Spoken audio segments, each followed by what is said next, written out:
I'm Alison, the online piano and violin tutor, and in today's lesson I'm going to be teaching you some theory. So today will be grade 1 theory. So this video is one of 5 videos that I'm going to be doing teaching you theory. So I'm going to be going through the Associated Board of the Royal Schools of Music theory books, ABRSM books otherwise known as.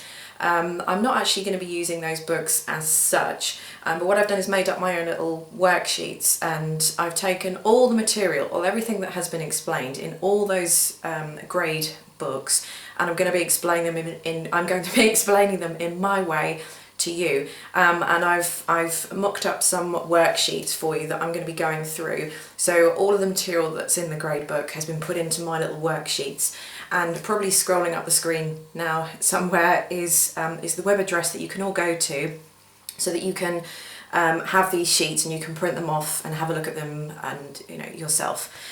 So let's get started. Okay, so basically at the moment we've got note type, name of note, time value, which in other words is how many beats it lasts for, how many counts it lasts for, and the rest that goes with it. So I'll just explain about rests in a second. So just to go along then, you've probably seen this type of note before. This is called, in English, or when in British, we call this a semi-breve. If you're American, you would most probably call it a whole note. It's worth 4 beats, and this is what the rest looks like that goes with it. I'm not sure if you can see that too clear, but again, once you print these sheets out yourself, you'll be able to see much better. This one here, this is what we call British as well. It's called dotted minim. In American, it's most commonly known as a dotted half note. It's worth 3 beats, and this is the rest that goes with it. This one here is a minim, or an American half note. It's worth 2 beats. This is the rest that goes with it. Moving down, this one's a crotchet, or an American quarter note. 1 beat, and that's the rest that goes with it. Then we've got quaver, or an 1/8 note, half a beat, the rest that goes with it. This, we would call this semi-quaver, an American 16th note. It's worth 1/4 of a beat, and this is the rest that goes with it. Sorry about the paper moving. Okay, so with the rests here, I hope you can see the little line that you've got with the rest. It's like a little block if you want to. The line represents one of the notes on the stave, so those 5 lines that your music is generally written on, which is called a stave. So this one here, the little block, would hang off the 4th stave up from the bottom. Maybe I'll be able to draw that in the side and add that. That might actually work, so I think that might be clearer for you to do that. So I'll add that in. So it's not on here, but I promise you it'll be on your sheet when you print it out. This one, so that's our 4 beat, our semi-breve, or our whole note rest. So this one here is the same as that one, but technically it's the same. It's a rest that you would use for a 3 beat note, a dotted minim, or a dotted half note. But since technically, I say technically, we don't have a 3 beat rest, so we use a whole bars rest or a 4 beat rest for a 3 beat note. Okay, so I'm not going to go into details as to why that is. Just for the moment, that's what we do. Generally, that's what we do because it just makes the most sense to do that. So this one here is the same thing. It's just like a little block, but this time it sits on top of the 3rd line. Okay, so you just have to try and remember the difference between the 4 beat rest and really the 2 beat rest. But again, I'll draw it in better at the side so it'll make sense to you. Okay, so that's it about that. That's just a case of kind of sucking that information up and learning it, really. You don't have to particularly remember the names of all the notes. The most important thing is that when you see the notes, these notes here on the music, that you instantly recognise how many beats they're worth, and also the rest that goes with it and how many beats the rest is worth. So if you see one of them, you know, oh yeah, that's worth 1 beat. Okay, so this at the bottom, sometimes notes will look like this if they're joined up. So these are our these are our semi-quaver notes, or our 16th notes, and this is just what 4 of them looks like joined up together. So instead of just having them all looking 4 of these with all the tails hanging down, what we generally tend to do is just utilise the fact that they have all the tails and just join them up. It just aesthetically, it just looks a lot better on the music and less kind of muddly. So basically, each one of these semiquavers, or 16th notes, are worth a quarter of a beat. So that's why I've got a quarter plus a quarter plus a quarter plus a quarter would equal 1. So that would be the same value as a 1 beat note. Okay, similar sort of thing here. You've got a half a beat note. I know that's a quaver or half a beat note because there's only one line, and these quavers only have one line. When you've got 2 lines, it refers to the 2 little tails that or the little flags, however you want to kind of recognise it. So you've got a quaver there, or an 8th note, 2 16th notes, 2 semiquavers. So a half plus a quarter, still going to equal 1. And this is just what 2 quavers looks like.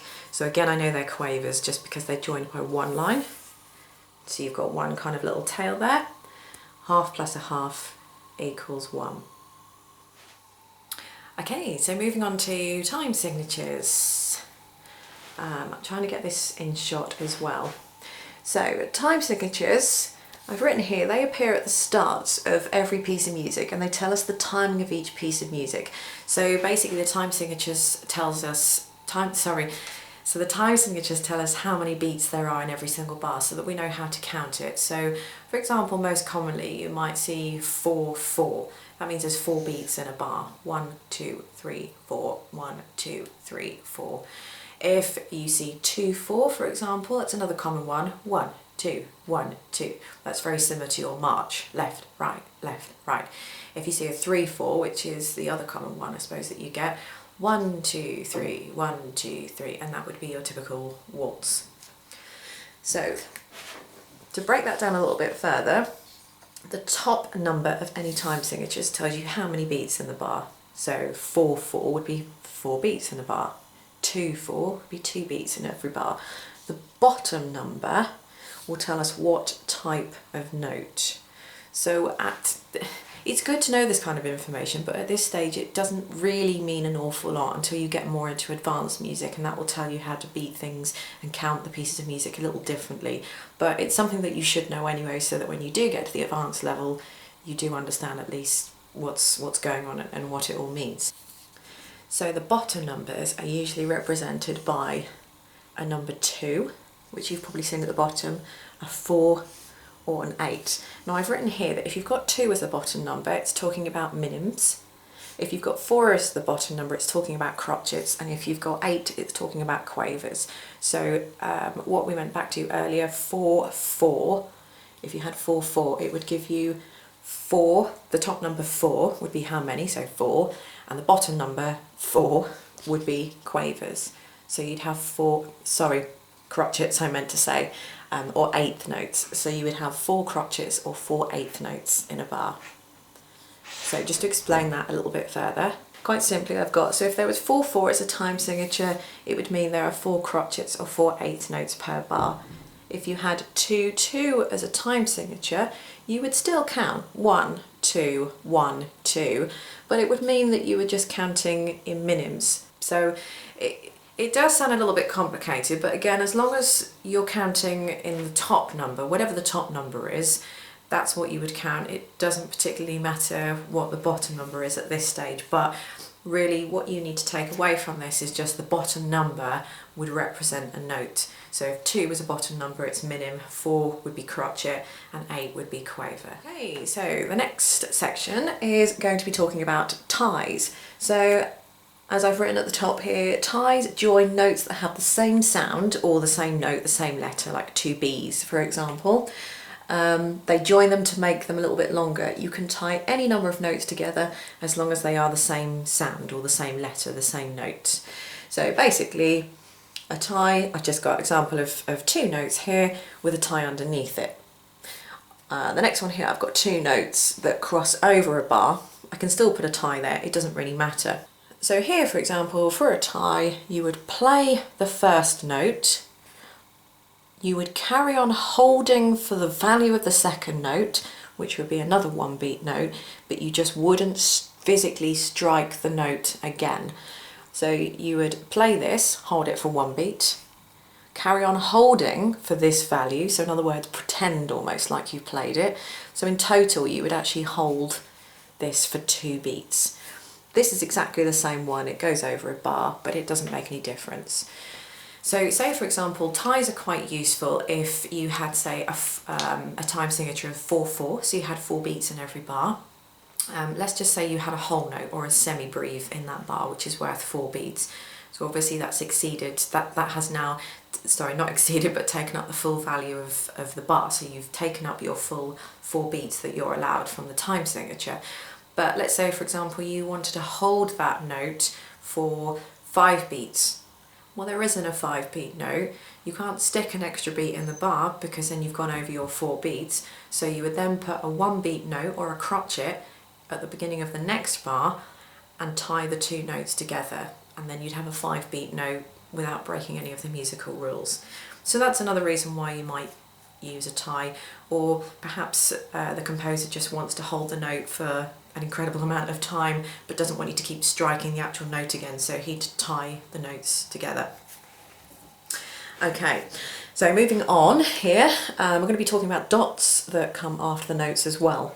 So dots behind the notes, lengthen them. Add on half of the note it sits behind. They don't add on actual half like I've written here. They do not literally add on half, as in, you know, a fraction 1/2, half.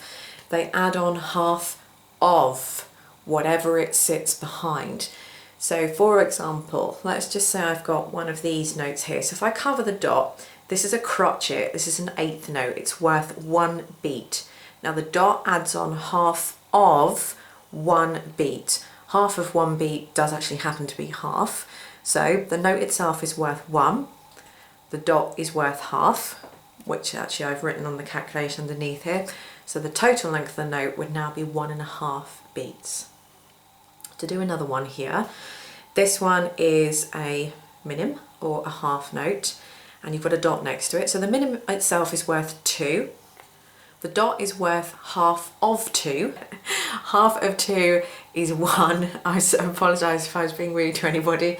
So half of 2 plus 1, so that equals 3. Right, the next thing to talk about is accidentals. Now, accidentals is a general term for sharps, flats, and natural signs. You can get double sharps and you can get double flats, but I'm not going to go into them at the moment. We don't need to know them. We'll start to learn them in the next few theory grades. But so forget I mentioned them. So at the moment we've got sharps, we've got flats, and we've got natural signs here. So they're always placed before a note on the music, and generally at this stage, I say at this stage, for you it will indicate a black note for you. So this is a flat. So on the piano, for example, it will indicate 1 black note sort of to the left, or sort of more diagonally to the left, which is why I've drawn a diagonal arrow. Sharp will be going up, 1 black note to the right. And a natural sign just takes you back to the normal note that you had, A, B, C, D. So if you had a G sharp in one bar, in the next you had a G natural, it would just mean a normal, back to a normal G. So on this example here, this one, it doesn't really matter what note this is.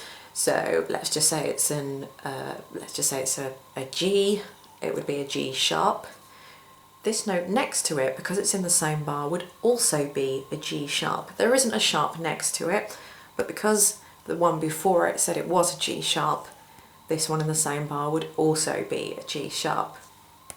In the next bar, let's just say for example I wanted a G sharp here, but I didn't want this to be a G sharp. I would physically have to put a natural sign in front of it, so it takes that down, okay? So this is G sharp.